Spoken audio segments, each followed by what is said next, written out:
Tunamshukuru Mwenyezi Mungu Subhanahu wa Ta'ala kwa mapenzi yake pamoja na ihsani, ametufikisha katika muda huu wa leo baada ya kumaliza kongamano kubwa kabisa la Umoja wa Maimamu Tanzania UMATA, tukiwa pamoja na Rais wa Jamhuri ya Muungano wa Tanzania Mheshimiwa Samia Suluhu Hassan.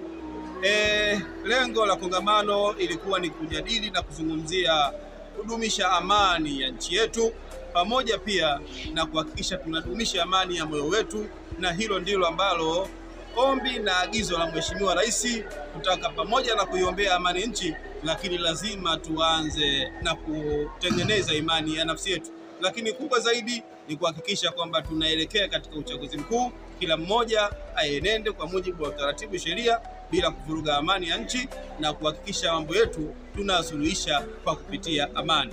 Kwa hiyo kwa machache hayo, tunamwombea Mheshimiwa Rais wetu wa Jamhuri ya Muungano wa Tanzania, Mwenyezi Mungu ampe siha njema, na mimi pia ninatoa shukrani zangu na ninakuombeni tudumishe amani ya nchi. Mimi amiri wa maimamu wilaya ya Gairo, asante sana.